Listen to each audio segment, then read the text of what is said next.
बीवी, बाहू, मैं शादी करना चाहता हूं। मैं बहुत अकेला हो चुका हूं। कि मैं करेगी एक ख्वाहिश पूरी करूंगी। अब जो कहेंगे मैं वही करूंगी। ख्वाहिश पूरी करूंगी, रात को मेरे कमरे में आ जाना बहू। इस बात जानिए, उस दिन मैं रात को आपके कमरे में आ जाऊंगी, फिर जो आप करना चाहते हैं कर लेना। दिल्ली का एक बूढ़ा विक्रम सिंह अपने बेटे कपल को रुखसत कर रहा था। कपल को दुबई में नौकरी मिल गई। वापसी पर कपल ने अपनी खूबसूरत बीवी समीरा को अपने बाप के हवाले कर दिया। विक्रम सिंह का चेहरा खुशी से लबरेज था। कपल ने बाबी का हाथ पकड़कर कहा, बाबा, समीरा का ख्याल रखना, वो बहुत समझदार है। विक्रम सिंह ने कहा, बेटा फिक्र न करो, मैं समीरा को अपनी बेटी की तरह प्यार करूंगा। कपल ने समीरा को गले लगाया और एयरपोर्ट की तरफ रवाना हो गया। अगले दिन जब समीरा अपने ससुर को चाय पेश कर रही थी तो विक्रम सिंह ने कहा, बहू, यहां आकर मेरे पास बैठो, मुझे तुमसे कुछ कहना है। विक्रम सिंह ने कहा, बहू, बताऊं क्यों, लेकिन मैं उन दिनों बहुत तन्हा महसूस कर रहा हूं। मैं चाहता हूं कि कोई मेरे साथ रहे, मेरी तन्हाई बांटे और मुझे खुश रखे। मेरा ख्याल है कि मुझे दोबारा शादी करनी चाहिए। समीरा ने धीरे से कहा, पापा, आप क्या बात कर रहे हैं? मैं यहाँ आपका ख्याल रखने, आपको खुश रखने के लिए हूँ। आप जो कहेंगे मैं वही करूंगी। विक्रम सिंह के चेहरे पर मुस्कुराहट फैल गई। वो उठकर धीरे धीरे समीरा के पास बैठ गया। उसने समीरा के कंधे पर हाथ रखकर कहा, ठीक है बहू, देखते हैं कि आप मुझे खुश रखने के लिए क्या कर सकती हैं। समीरा ने हल्की सी मुस्कुराहट के साथ कहा, पापा, जल्दी क्या है, अब हम दोनों उस घर में अकेले हैं। मैं आपको रात को एक खास तोहफा दूंगी। ये कहकर वो चाय का बर्तन उठाकर किचन में चली गई। विक्रम सिंह इसकी पीठ को देखकर मुस्कुरा रहा था। अब वो अक्सर छप छप कर समीरा की तरफ देखता। जब वो झाड़ू देती, कपड़े धोती या घर का काम करती तो वो कहता, बहू, ये दोपटा उतार दो ताकि काम करने में आसानी हो। विक्रम सिंह की नजरें शिकारी की तरह उस पर जमी हुई थी। एक रात वो धीरे धीरे अपने कमरे से निकला और समीरा के कमरे की तरफ बढ़ गया। समीरा आईने के सामने खड़ी थी। उसका दोपटा धीरे धीरे उसके कुंधे से फिसल रहा था। अचानक 2 कदमों की आवाज सुनकर समीरा चौंक गई। फिर धीरे से पीछे मुड़ी और बोली, पापा, क्या हुआ? या शायद उसने जानबूझकर गिरने का बहाना बनाया हो। वो सीधा समीरा की बाहों में गिरा और वो दोनों बेड पर गिर गए। समीरा का दिल तेजी से धड़कने लगा। वो डरते डरते उठी, दोपटा लेकर बोली, पापा, वो क्या था? विक्रम सिंह ने धीरे से कहा, बहू, मुझे माफ कर दो, मेरा पांव फिसल गया। दरअसल मैं सिर्फ अपनी दवा मांगने आया था। कहाँ रखी थी? लेकिन उसकी आंखों में अब भी वही प्रसरार चमक थी। समीरा के दिल में एक तूफान उठ रहा था। वो जल्दी से बोली, पापा, आप अपने कमरे में जाएं, मैं दवा लेकर आती हूँ। और वो जल्दी से कमरे से निकल गई। शाम को जब समीरा अपने शौहर कपूर से वीडियो कॉल पर बात कर रही थी तो उसकी आवाज में वही पुराना प्यार, वही नरमी थी। वो अपनी बातों से कपल को हंसाती, कभी नए कपड़े पहनती, कभी वीडियो बनाकर कपल को भेजती। वो हंसते हुए कपल को चूमती और अपने दिल की बात करती। लेकिन उसे क्या मालूम था कि विक्रम सिंह खिड़की के पीछे से ये सब देख रहा था। उसकी आंखों में होश की आग भड़की थी और उसका चेहरा गुस्से और जलन से लाल हो रहा था। वो खामोशी से वहां से हट गया, लेकिन उसके दिल में कुछ और ही चल रहा था। अगले दिन समीरा अपने कमरे में अपने मोबाइल पर बैठी थी कि अचानक बाहर से किसी औरत के हंसने की आवाज आई। वो हैरान हुई और फौरन बाहर निकल आई। विक्रम सिंह अपने सामने एक खातून से हंसते हुए बातें कर रहा था। समीरा ने हैरत और गुस्से से पूछा, पापा, ये औरत कौन है? विक्रम सिंह ने इत्मीनान से जवाब दिया, बहू, क्या मैंने आपको नहीं कहा कि मैं दोबारा शादी करना चाहता हूँ? इन खातून को प्रस्ताव मिलते हैं। मैंने उनसे कहा है कि मेरे लिए एक अच्छी खूबसूरत बीवी तलाश करें। उसकी आवाज में एक अजीब शेखी और सुकून था। ये सब एक चाल थी, जैसे विक्रम सिंह जानबूझकर समीरा को परेशान कर रहा हो। समीरा के दिल में गुस्सा उठ गया। उसका चेहरा लाल हो गया, लेकिन वो बना कुछ कहे वापस अपने कमरे में चली गई। समीरा के दिल में एक तूफान बरपा था। वो नहीं चाहती थी कि विक्रम सिंह दोबारा शादी करे। क्यों? वो विक्रम सिंह की बेहिसाब दौलत और जायदाद के बारे में सोच रही थी। विक्रम सिंह की शादी हुई तो सारी दौलत नई बीवी के नाम हो जाएगी और समीरा के हाथ खाली हो जाएंगे। ये खौफ उसे रात की खामोशी में विक्रम सिंह के कमरे में ले आया। वो दूध का गिलास हाथ में लेकर दरवाजे पर दस्तक देने लगी। विक्रम सिंह बेड पर लेटा हुआ था। उसके हाथ में एक पुराना खत और कुछ तस्वीरें थीं जिन्हें वो गहरी सोच में देख रहा था। दरवाजे की आवाज सुनकर उसने फौरन वो खत और तस्वीरें तकिए के नीचे छिपा दें। समीरा धीरे से अंदर आई। उसकी आवाज में एक अजीब सी नरमी थी। पापा, आप थक गए होंगे, क्या मैं आपके सर की मालिश करूं? विक्रम सिंह ने खामोशी से सर हिलाया। समीरा ने जानबूझकर अपना स्कार्फ फर्श पर गिरा दिया और अपने सर की मालिश करते हुए धीरे धीरे अपना सर विक्रम सिंह के सीने पर रख दिया। विक्रम सिंह के जिस्म में हल्की सी कपकपी थी। उसने घबरा कर कहा, बहू, ये क्या कर रही हो? समीरा ने मीठी आवाज में कहा, पापा, मैं बस आपके दिल को तसल्ली दे रही हूं, मैं तुम्हें खुश कर रही हूं। तुम फिक्र न करो, जब तक मैं यहां हूं तुम्हें दूसरी शादी की जरूरत नहीं पड़ेगी। विक्रम सिंह की आंखों में एक अजीब सी चमक नजर आई। उसने समीरा को बाहों में पकड़कर धीमी आवाज में कहा, बहू, अगर तुम मेरी ख्वाहिश पूरी करती रहो तो मैं तुम्हें सब कुछ दूंगा, मेरा माल, मेरी जायदाद। विक्रम सिंह धीरे से उठा। इसके कदम खामोशी में हल्का सा शोर कर रहे थे। वो सीधा समीरा के कमरे में गया और वहां तलाश करने लगा। उसकी आंखें हर कोने में तेजी से घूम रही थी, जैसे वो किसी गहरे राज की तलाश में हो। आखिरकार उसकी नजर अलमारी पर पड़ी, जहां फूलों का एक छोटा सा गलदान रखा हुआ था।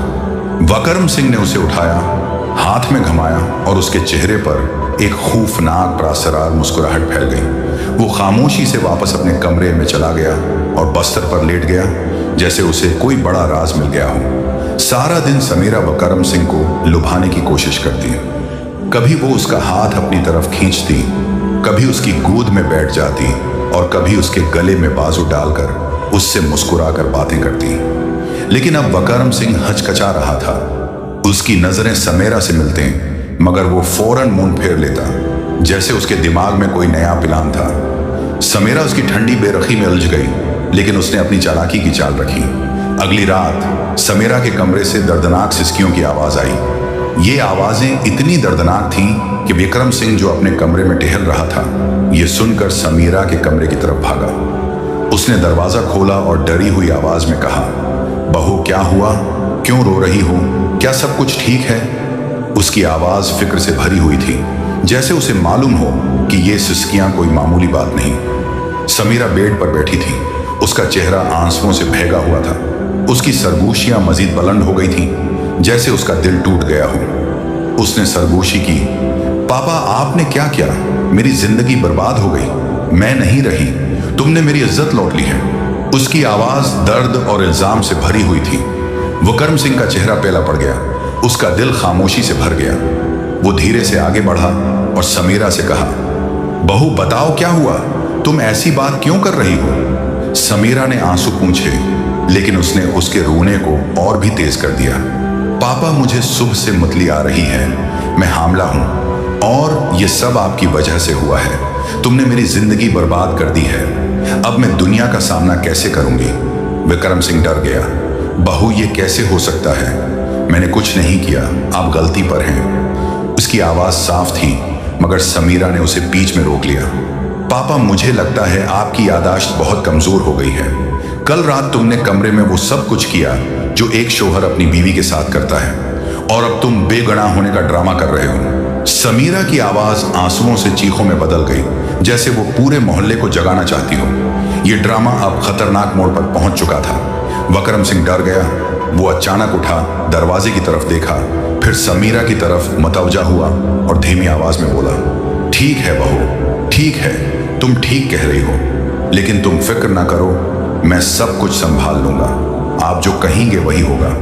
उसकी आवाज में अब कबूलियत की एक अजीब सी चमक थी, जैसे वो अपना गुनाह कबूल कर रहा हो। उसने आगे बढ़कर समीरा के कंधे पर हाथ रखा और कहा, लेकिन इस राज की खबर किसी को ना हो, वरना हम दोनों बर्बाद हो जाएंगे। समीरा ने अपने आंसू पूंछते हुए विक्रम सिंह के कंधे पर सर रखा और कहा, ठीक है ससुर, मुझे कभी अकेला मत छोड़ना। लेकिन अगली सुबह घर में ऐसा सदमा हुआ कि समीरा का सारा जिस्म कांप गया।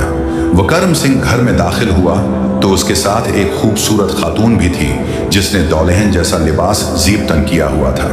दोनों हंसते हुए बातें कर रहे थे। समीरा ने यह मंजर देखा तो उसका चेहरा गुस्से से लाल हो गया। वो चीख कर बोली, पापा, ये कौन है?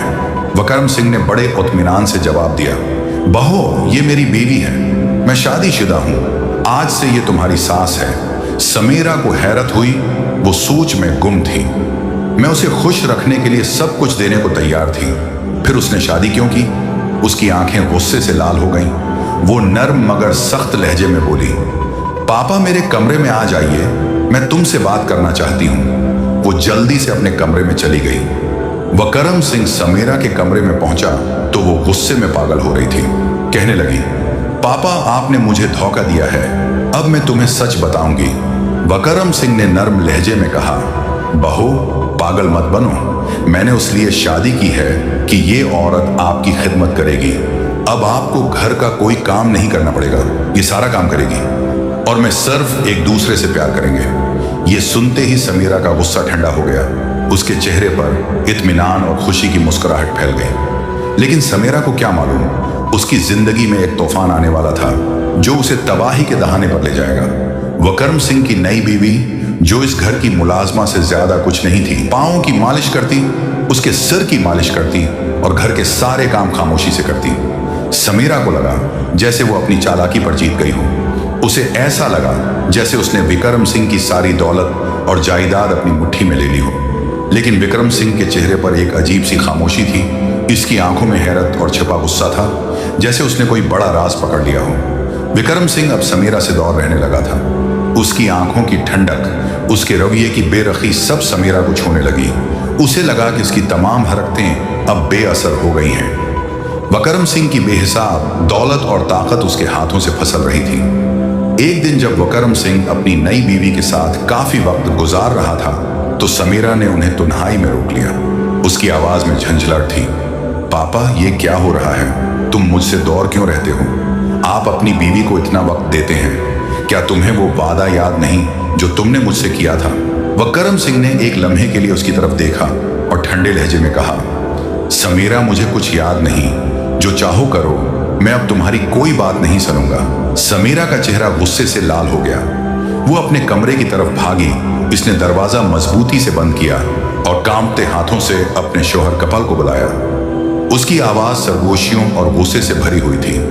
कपल तुम जहां भी हो फौरन वापस आ जाओ, मेरी जिंदगी बर्बाद हो गई है, मेरी इज्जत लट गई है। उसकी आवाज टूट रही थी। आपके वालिद, उसने मेरे साथ वो सब किया जो उसे नहीं करना चाहिए था। उसने मुझे बेइज्जत कर दिया। कपल, उसने तुम्हें जानबूझकर दबई भेजा है ताकि वो मुझे पीछे से हड़प कर दे। जैसे कपल के कानों में बजली पड़ी। उसकी सांसें तेज हो गईं। कांपती हुई आवाज में बोला, क्या कह रही हो समीरा? बाप ऐसा नहीं कर सकता, झूठ मत बोलो। समीरा ने गहरा सांस लिया और ठंडी आवाज में कहा, कपल मैं तुम्हें सबूत भेज रही हूं, खुद ही देख ली। उसने अपना मोबाइल उठाया और वीडियो खोली जिसमें वो वकरम सिंह के साथ कमरे में थी। उसका सर उसके सीने पर पड़ा था। वही वीडियो जो उसने छिपकर कैमरा ऑन करके रिकॉर्ड की थी। वही वीडियो कपल की पूरी दुनिया को तबाह करने के लिए काफी थी। उसने वीडियो भेजी। कपल ने जैसे ही वो वीडियो देखी तो उसका दिल फट गया। उसकी सांसें रक गईं। उसकी आंखों के सामने अंधेरा फैल गया। उसने कांपते हाथों से समीरा को दोबारा बोला, समीरा मेरी जान, फिक्र न करो, जितनी जल्दी मुमकिन हो मैं आ रहा हूं, बस थोड़ा इंतजार करो मेरे प्यारे। कपल की यह बात सुनकर समीरा की आंखों में उम्मीद की हल्की सी चमक नजर आई। अगली सुबह घर बारूद के ढेर जैसा था। यह सिर्फ रोशनी की एक चंगारी थी जो हर चीज को उड़ा देगी। विक्रम सिंह, उनकी अहलिया और समीरा खाने की मेज पर नाश्ता कर रहे थे। कमरे में खामोशी थी। विक्रम सिंह के चेहरे पर सोच की तही छाई हुई थी। अचानक दरवाजे की घंटी बजी। एक तेज दिल धड़कने वाली आवाज। समीरा की सांस रक गई। विक्रम सिंह की आंखों में एक अजीब सी चमक नजर आई, जैसे वो इसी लम्हे का इंतजार कर रहा हो। दरवाजे की घंटी फिर बजी। विक्रम सिंह ने उठकर दरवाजा खोला। कपल उसके सामने खड़ा था। उसकी आंखों में गुस्से की आग और दर्द की चंगारी से लग रही थी। समीरा उछलकर उठ खड़ी हुई। वो भागकर कपल के गले लग गई। वो जोर जोर से रोने लगी। विक्रम सिंह ने आवाज धीमी करते हुए कहा, बेटा तुम, क्या सब कुछ ठीक है? तुम वापस क्यों आए? लेकिन उससे पहले कि वो अपना जुमला पूरा करता, कपल फट पड़ा। उसने बाप का गरीबान पकड़ लिया। उसकी आवाज गुस्से से कांप रही थी। आप बाप नहीं हैं, आप एक हैवान हैं। तुमने मेरी मासूम बीवी की इज्जत लौटी, तुमने उसकी इस्मत लौटी। मैं तुम्हें जिंदा नहीं छोड़ूंगा। कपल ने उसे जोर से धक्का दिया। वकरम सिंह जमीन पर गिर गया। कुछ लम्हों के बाद वो उठा, गहरी सांस ली और सुकून भरे लहजे में बोला, बेटा मुझे मार दो, मुझे अपनी जान से मार डालो, लेकिन पहले मेरी बात सुनो। फिर तुम मुझे जो भी सजा देना चाहते हो मुझे कबूल है। वकरम सिंह ने अपनी जेब से एक पुराना मेहरबंद खत निकाला और कुछ तस्वीरें कपल के हाथ में थमा दी। ये खत मेरे पुराने दोस्त ने भेजा था। इन तस्वीरों को देखो। आपकी बीवी इज्जतदार औरत नहीं है और ये वो सच है जो उसने मुझे बताई थी।